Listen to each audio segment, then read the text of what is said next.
Well, as we've been hearing, Gold Coast residents are being urged to take shelter tonight as the impacts from the weather system intensify. Paul Mann is the president of the Mermaid Beach AEME Surf Lifesaving Club, which is on the Gold Coast, and joins us now.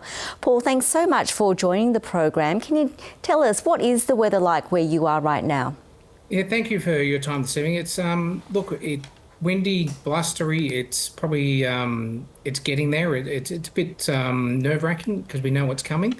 So we're not it's not what we expected at the moment, but it's definitely, the wind has definitely picked up. We're starting to get the gale force winds. And how have you been preparing for the cyclone? Where will you be sheltering? I'm sheltering at home. I've bunkered down. We've got everything, the sandbags ready. I've best secured my beehives and really got the family ready to go and seeing what we can do. It's yeah, look, we've done what we can do.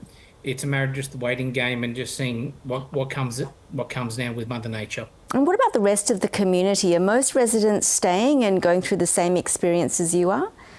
Look, I believe most are, but I'm going to say that there is a percentage that are not doing the right thing. I think there's a bit of complacency. I think because Gold Coast hasn't experienced what we're going to experience. I lived in Townsville 2009, 2010, 2011, where I experienced living through a cyclone. I think a lot of the Gold Coasters are thinking that it's just another summer storm. Well, but that's actually not, because we're going to have high winds, lots of rain for hours and hours and hours that we haven't experienced before. So this is a different set of circumstances for the Gold Coast. It's been since the 50s that we've experienced such an event.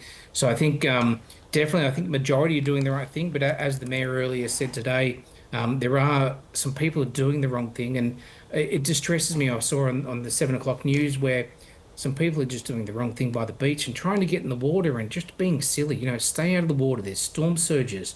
There's sandbanks collapsing. Do not go near the water, please. It's just dangerous.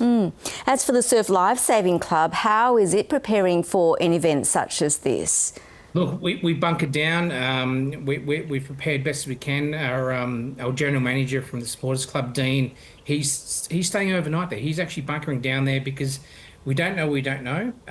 It's just such a weather event we haven't experienced before. So in the event we have windows blow out or whatever that, we've got Dean on site that can do what we need to do in immediate, who to call straight away when it's safe to do so. But also, as a community club, we're actually opening it to members and the community that if someone experiences some hardship, that we're open. Please come down to the club. We're a safe place. Come down and be part of the club. And what advice do you have for those who will be wanting to get back to the beach and into the water as soon as they can? How will they know when it's safe to do so? The easiest and the best way to do is the flags are up, the red and yellow flags are up, that's when it's safe to do so. If the flags aren't up, the beach is closed, do not enter the water.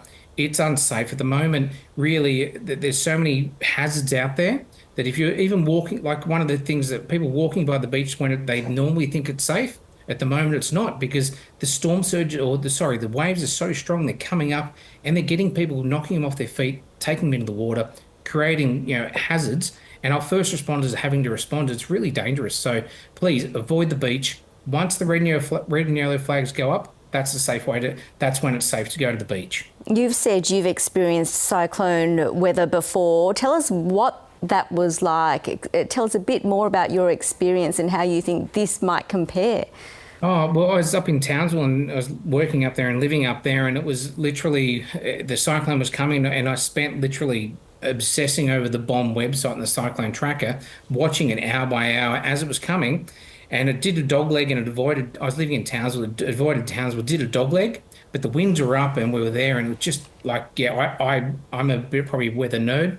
I'll call it out, as much as my wife, she'll admit to that.